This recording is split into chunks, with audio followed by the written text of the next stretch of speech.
At first, no one cared about Earth. Out in the far edge of the Orion Arm, the planet was considered little more than a biological accident, full of noise, pollution, and people who hadn't even reached interstellar travel on their own. To the Galactic Union, Earth was background static, a mudball crawling with loud bipeds too emotional for diplomacy and too primitive for relevance. But Earth had something the others didn't. It wasn't the tech, it wasn't the resources, it was something harder to define, something raw and terrifying. It started with a single incident, one ship, one misunderstanding, one arrogant alien captain who thought he could walk into Earth's orbit like it was unclaimed space. Captain Elvar of the Trask Dominion had arrived unannounced, with a sleek silver cruiser bristling with energy weapons and automated defense. Drones. He sent a general transmission, bored and lazy. "Primitive species of terror," he said. "You are now part of the Dominion. Compliance is expected. Resistance is meaningless." What he didn't expect was that the humans would laugh. The message hit global networks, streamed on YouTube, TikTok, and even got memed before the hour was over. Some called it fake. Others believed it and panicked. But in the back rooms of Earth's secret defense councils, protocols were already being triggered. You see, Earth was never as primitive as they thought. Not since the Quiet Treaty of 2091. When humans made contact with the first alien species, the peaceful ones, the explorers, deals were made. Technology was shared in shadows. And Earth learned fast. So when Captain Elvar's cruiser entered orbit, expecting surrender, what he got instead was the launch of a ship Earth had never admitted existed. They called it the Vengeance Protocol, not sleek, not beautiful. It looked like a flying tank made of steel, rage, and the collected paranoia of 1,000 governments. And it hit like a demon. Within minutes, Elvar's cruiser was nothing but drifting metal and plasma fire.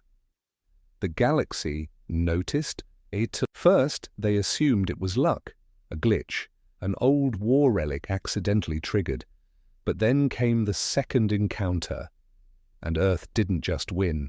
It dominated, it hijacked enemy systems mid-battle, it turned AI fleets into dust with algorithms that didn't even make sense to the most advanced species. And worst of all, humans didn't play by the rules. They were emotional. They held grudges. They didn't stop when the enemy surrendered, because sometimes they didn't believe surrender was enough. In a galactic council that thrived on sterile diplomacy and centuries-long discussions, Earth's bluntness was terrifying, and yet effective. Soon, smaller species, the ones always crushed in the shadows of larger empires, began turning to Earth for help, not because they trusted them, but because they feared how far humans would go to protect their own. Within 10 years, Earth was on every council. Within 20, Earth was chairing them. And now, in year 42 of the human ascension cycle, the same aliens who once mocked Earth as a backwater rock now waited nervously outside its grand steel-ringed council station, orbiting Saturn like a crown of war. Ambassador Sarten of the Vluk Confederacy adjusted his translator chip and leaned toward his aide. "Do you think they remember we once voted to bomb their moon?" The aide didn't speak, just glanced up at the massive door as it opened slowly. Because when humans entered a room now, the galaxy listened, and it was only the beginning. The room was colder than space. That's what Ambassador Sarten thought as he stepped into the human council chamber. It wasn't the temperature, it was the atmosphere. The humans had designed it that way on purpose. Every visiting delegate felt small here. The ceilings were high, the lighting sharp, and the giant Earth flag, a symbol of a once overlooked species, hung behind the massive obsidian table like a dare. The humans sat already, silent, waiting. In the center sat Commander Elia Voss, the youngest Earth representative ever elected, but with a reputation so brutal, even the war-bred Zorathians refused to speak her name in casual conversation. She wore no crown, no robe, no ornamental armor, just a matte black uniform, plain but sharp enough to cut. Her eyes were cold. She nodded once. "Ambassador Sarten," she said flatly. "Do speak," the Vluk ambassador cleared his throat. "We come to request reconsideration of the sanctions placed upon our trade routes. Our species—" Voss raised her hand. He stopped mid-sentence. "You're referring," she said slowly, "to the sanctions placed after your ships were found smuggling weaponized mutagens through a border your own council signed as neutral." Sarten shrank. "There was misunderstanding. Our sub-faction," another voice cut in. "Colonel Renji, the human military liaison. We don't care about your internal factions. You crossed our red line. That has consequences." The other ambassadors watched from behind their shimmering glass partitions. Not a single one interrupted, not the Yelari swarm diplomats, not the cold, logical Vari, not even the Grelics whose homeworld once tried to enslave a human colony and were now extinct. Earth didn't just win wars, it ended enemies. Sarten tried again. "Please, our people are starving. Our cities rely on those routes. There must be mercy." Commander Voss leaned forward. "We offered mercy years ago. You laughed at it, called us apes, told us to wait a few centuries before we tried to speak at your tables." She smiled. "It wasn't kind." "Well, we didn't wait, and now we run the table." Behind her, a screen lit up. It showed a map, one not just of planets and sectors, but of power. Red lines marked Earth's influence, and they stretched like blood vessels across the stars. Systems that used to belong to ancient dynasties were now part of the Human Federation of Strategic Unity. The term was bureaucratic. The power was not. Voss stood. "This meeting is over. Return home. Try again next cycle. If your people are still breathing." The ambassador hesitated, as if hoping for some hidden loophole, some sign of empathy. There was none. Outside the chamber, as the Vluk delegation was escorted out by Earth's cold-eyed AI enforcers, whispers passed among the watching races. Whispers of an old Terran phrase, one first said in jest, in arrogance, back when Earth was still underestimated. Never bet against the species that invented revenge stories, nuclear bombs, and heavy metal. And yet, not all humans agreed with this new world order. Back in the shadows of Earth, in the lower decks of an orbital station above Mars, a man named Jude Mallory watched the broadcast and shook his head. "They think we've won," he murmured, half to himself. "But something's coming, and it won't care about flags." His companion, a cyborg girl with glowing eyes, frowned. "The alien alliances?" "No." Jude stood. "Worse." She tilted her head. "Worse than the galaxy?" He nodded once. "Worse than them all." Jude Mallory walked like a soldier, but moved like a ghost. That's what made him dangerous. Most people thought Earth's rise had been built purely on brute strength, unrelenting warfare, and technology stolen and repurposed from better civilizations. That was only half the truth. The other half, Jude was part of it. Once a lead operative in Earth's Black Vector Division, an ultra-classified intelligence program even the Human Council pretended didn't exist, Jude had seen what they buried to build the Empire. Treaties broken in silence. Entire species vanished during peacekeeping operations. Technologies forbidden by every galactic law stored in deep core vaults under Antarctica. And worse, things humans never invented, things they found. I don't know why I still watch those broadcasts, Jude muttered, pacing the rust-streaked command room of the salvage Ghost, a forgotten scout ship he'd turned into a mobile lab and hideout. "Because you're still hoping they'll change?" said the girl in the corner. She wasn't exactly human anymore. Lyra was once a tech prodigy until Earth's research labs got their hands on her. Now she was 30% machine, 50% AI hybrid, and 20% angry teenage sarcasm. Glowing lines ran under her skin like neon veins. Jude looked at her. "We need to tell someone. The public. The council." "You think they'd listen?" she asked, standing. "You think they don't already know? They just don't care? Earth got power, and now it acts like the very empires it destroyed." Jude sighed and opened a secured crate.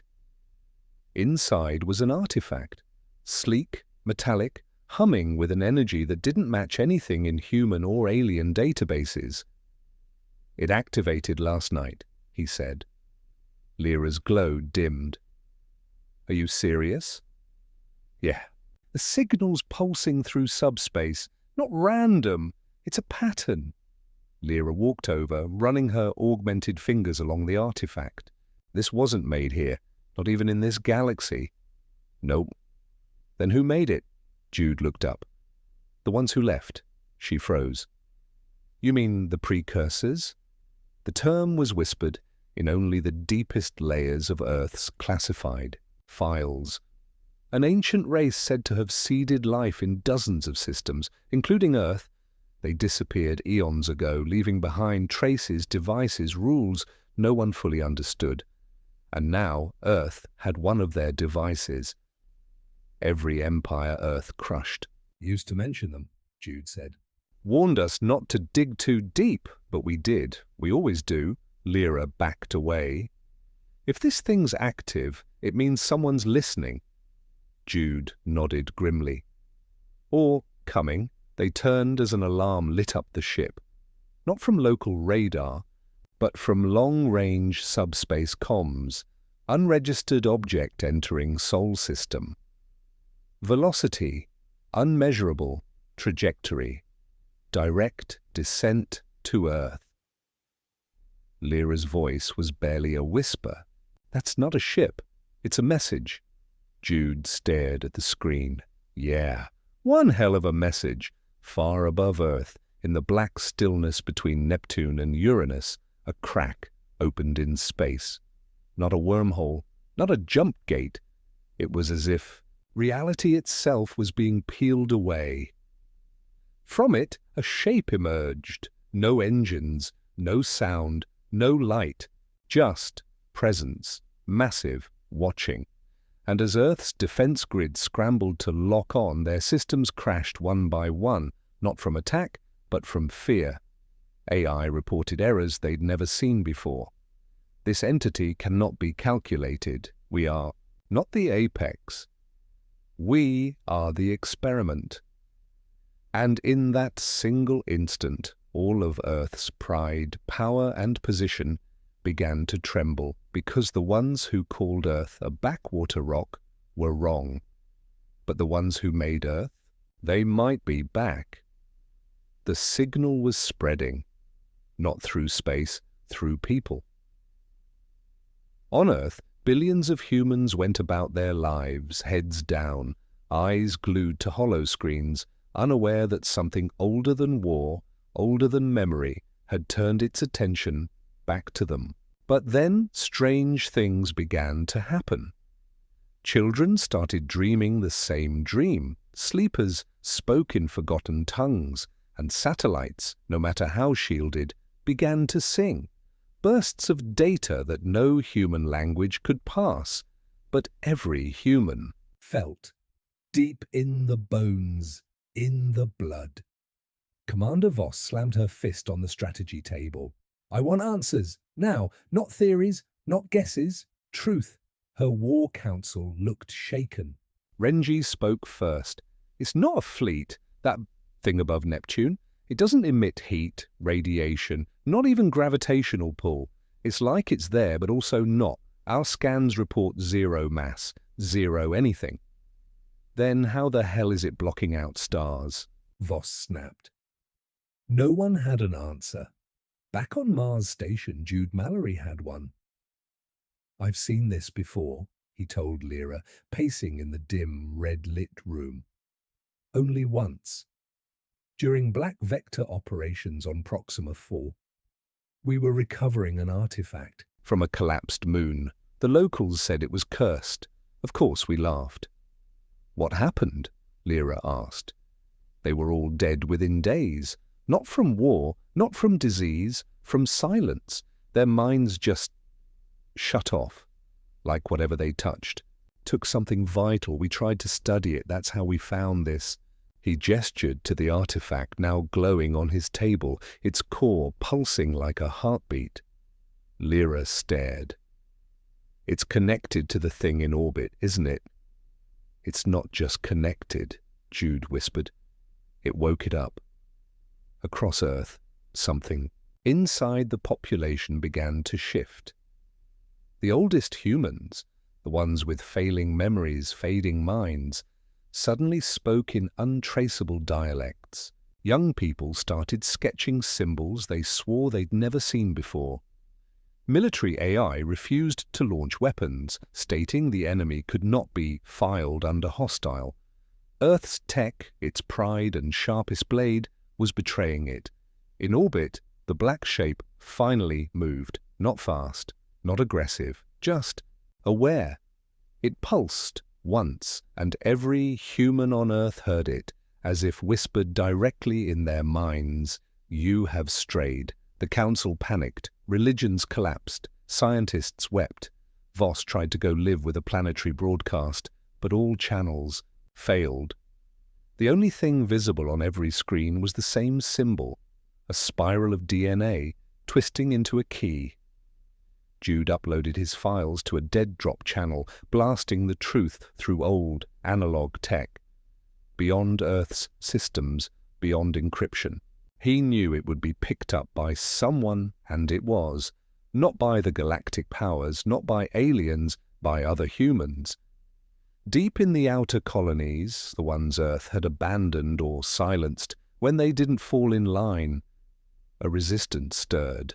Not rebels, not warriors, keepers, guardians of the old stories, descendants of the ones who had felt something wrong when Earth rose too fast, too hard, too violently. They'd stayed quiet. Until now. One of them, a scarred old woman named Elira Thane, stood in the dust of Titan's mining district and looked up. It's back, she said. Her daughter asked, What is? Elira didn't blink. The architect, across the system, humans finally understood something terrifying.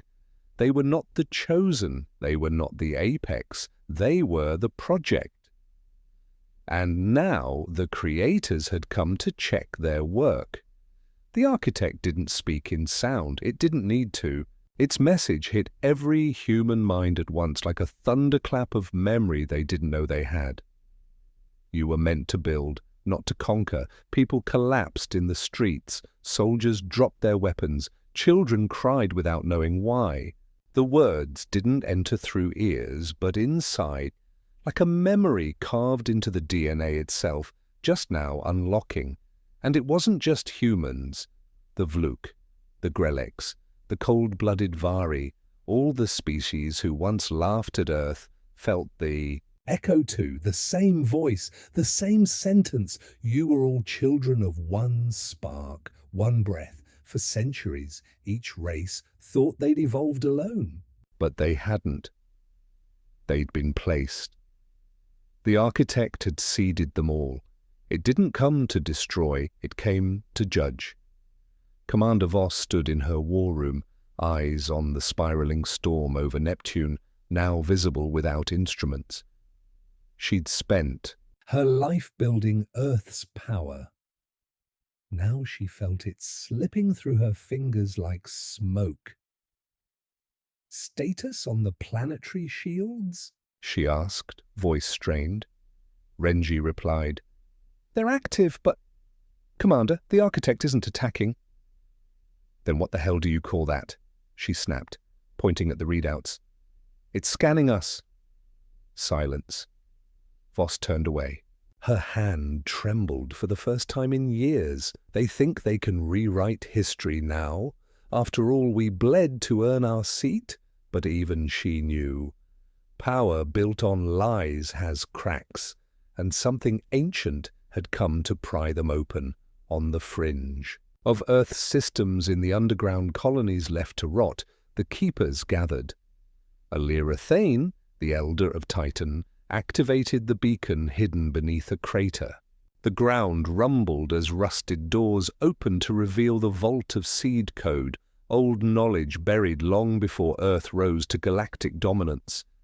She and the others descended into the dark. "We were warned," she whispered, brushing dust off. "A steel coffin-like case.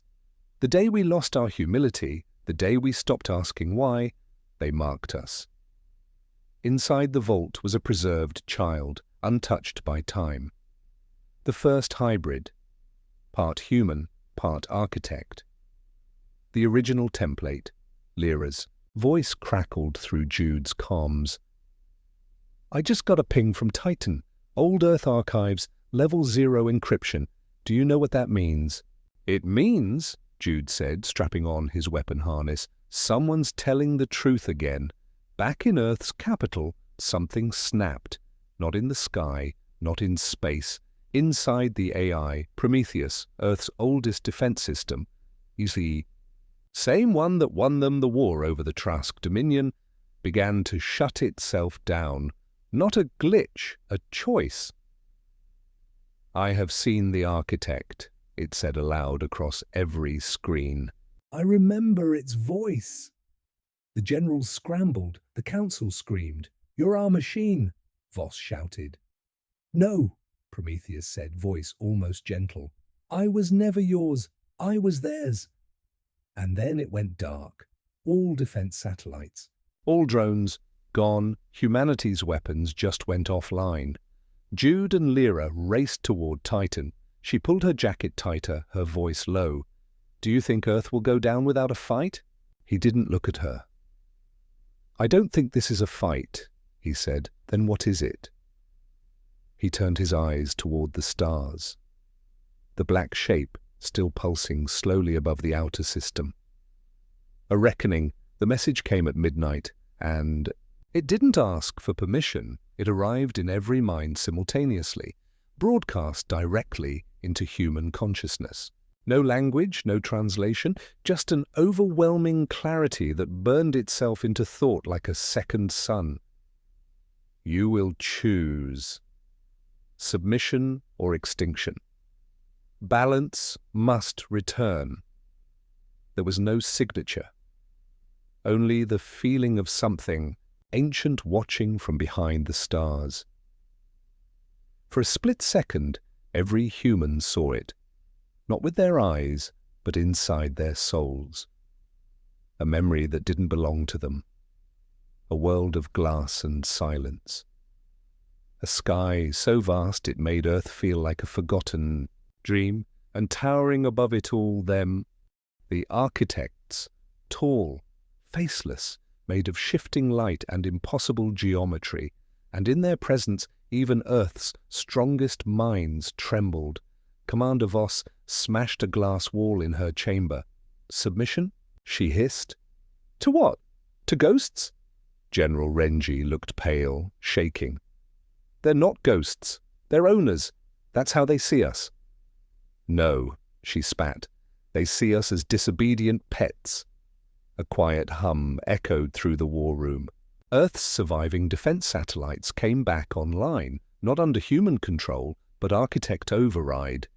And just like that, Earth wasn't in charge of its own weapons anymore. Panic exploded. Rallies surged in the streets. Some people held signs that read, "Kneel and survive." Others screamed, "We burn for freedom." Civil unrest turned into global fractures. Jude and Lyra landed on Titan hours later. The keepers met them at the vault, faces tight with fear and hope. "We've known for decades this day might come," Lyra said. "That Earth's rise was never about destiny, it was bait, and now the trap is closing." Inside the vault, the hybrid child remained untouched. Her eyes fluttered in stasis, neither asleep nor awake, but something in between. "Who is she?" Lyra whispered. "The original key," Lyra replied. "The bridge between human defiance and architect order." Jude stared at the child. "She's going to decide." "No," said Lyra. "You are." "What?" "Only someone who's walked both paths, soldier and skeptic, can guide her. She'll wake when you're ready to accept the cost." Meanwhile, Earth cracked in two. The submissionists believed humanity had gone too far, that Earth had become an empire worse than the ones it destroyed. They gathered under the banner of harmony, ready to lay down power and return to the architect's design. The Defiants refused. They carried the old Earth slogans. "We are the fire that never bows. Humanity bends to no one." Voss took command of the Defiant forces, her first order. "Any harmony cells found assisting architect communications, eliminate them." The first global purge began. In the shadows, Jude stood at the edge of the vault, watching the child's pulse grow stronger. "She's waking," Lyra said. Jude nodded. "And when she does," Lyra finished for him, "she will not speak for why. Peace, she will test us. The architects never give anything for free." Far above them, the architect pulsed again. Across the stars, ancient signals lit up in response. Not just one, not two, but 7. The others were coming, and Earth, broken, proud, bleeding, would have to answer for everything it had become. The war didn't begin with missiles. It started with betrayals. Cities fell not to alien invasions, but to neighbors turning on each other. Harmony cells detonated signal disruptors across Earth's command grids, blacking out regions loyal to the Defiant forces. Military bases were overrun from the inside, led by officers who'd secretly switched allegiance. A general in Australia handed over a weapons vault to the architects. In Chicago, civilians dragged Harmony supporters into the streets and burned their flags. The world had cracked open, and above them all, the architect pulsed silently, watching. In Titan's vault, the hybrid girl finally opened her eyes. They weren't human. They weren't anything. Her pupils shimmered like galaxies, constantly shifting, unable to focus on just one reality. She didn't speak at first, just felt everyone in the room stopped breathing. Then her voice echoed. Not from her mouth, from within every person near her. "Where is the fire?" Jude stepped forward, unsure if she meant literal fire or the one inside humanity. "Gone," he answered. "Or scattered." Her eyes locked on him. "You led them away from balance." "No," he said. "We led ourselves away. The architects gave us intelligence, but not freedom. We earned that." "Freedom without restraint becomes decay." Lyra stepped beside Jude. "And restraint without freedom is slavery." The girl paused. Something shifted in her gaze, curiosity. Then her voice changed. It echoed with something older than her, like the architect itself was speaking through her. "Then you must choose the flame or the void." Earth's orbit was now surrounded by 7 monolithic architect ships, each representing a different forgotten law. They didn't move, they didn't fire, they simply were. Presence made weapon. Commander Voss stood on the command deck of the Vanguard, Earth's last surviving capital ship. She watched the formation above her and gritted her teeth. "They're building a trial chamber," Renji said, reading AI intercepts. "They're going to put Earth on trial," Voss laughed once. "What, in front of the galaxy?" "No," he whispered. "In front of creation." She turned to her soldiers. "Are not gods, we're not even righteous." "But I will not watch humanity kneel to something that abandoned us for 1,000,000 years, then shows up like a disappointed parent. They want a trial? We'll give them a verdict." On Titan, the hybrid child stepped out into the surface wind. For the first time, she felt the solar flares against her skin and smiled faintly. "You've built a cage of wonders," she whispered. "But forgotten the key?" Jude asked softly. "Can we fix it?" She looked at him, then at the architect in the sky.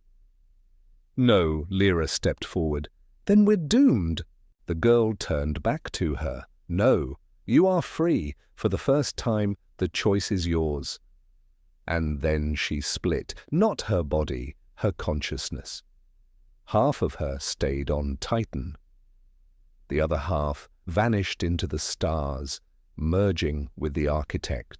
Above, across space, the monoliths began to glow. The trial of Earth had begun, every atrocity committed.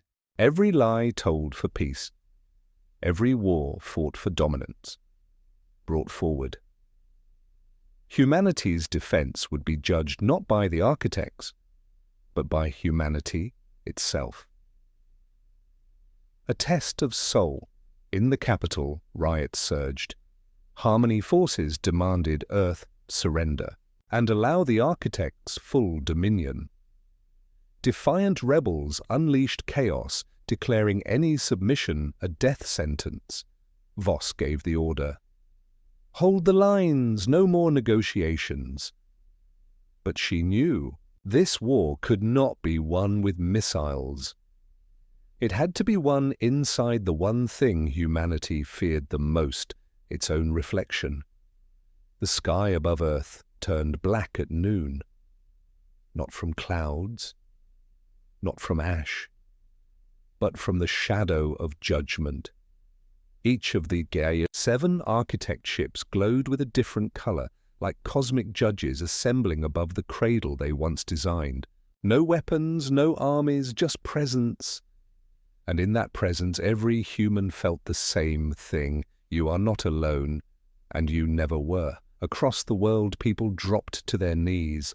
Some prayed, some screamed, some just waited, their hearts heavy, with things they'd done and things they'd allowed.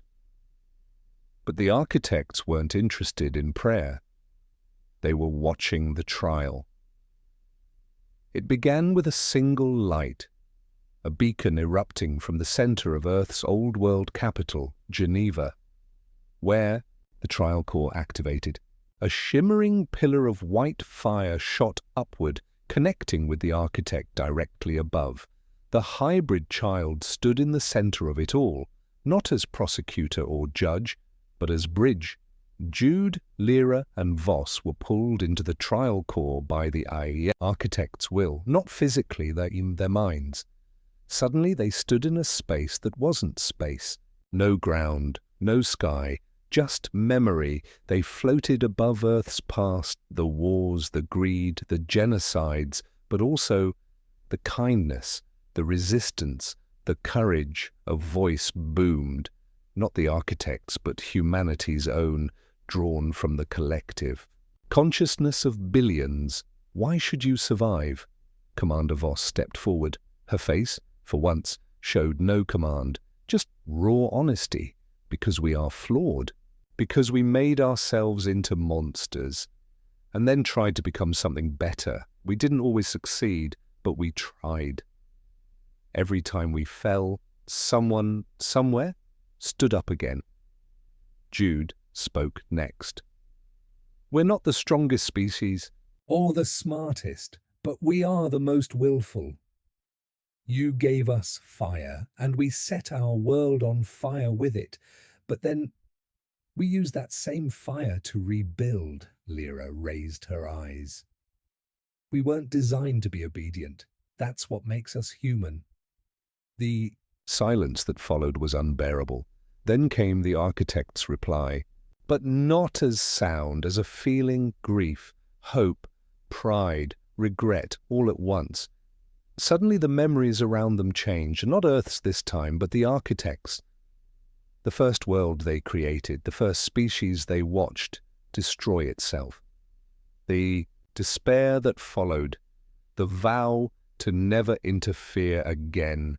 And yet something about humanity pulled them back, because humans, unlike the others, didn't just collapse under pressure.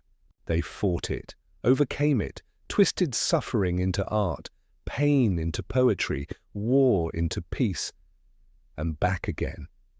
The experiment had evolved beyond the lab. Back in reality, Earth's skies lit up. The 7 architect ships shifted their position, not in aggression, but reverence. One by one, they released streams of golden energy, like blessings, like surrender, and then vanished into the void. No message, no explanation. Just one final thought left behind, burned into every human mind. The project is complete. Now create your own future. The war stopped, not because of orders, but because people simply stopped fighting. Voss lowered her weapons. Harmony dropped their flags. The hybrid girl, now fully awakened, smiled softly and disappeared into starlight. A final bridge, walking toward the endless unknown. Weeks later, Earth was quieter. Still fractured, still healing, but free. Jude stood with Lyra on a quiet ridge outside Geneva, staring up at a sky that no longer felt so small. "We weren't the chosen ones," she said. "No," he replied. "We were the ones who chose." They stayed silent after that, because sometimes the loudest thing a species can do is survive.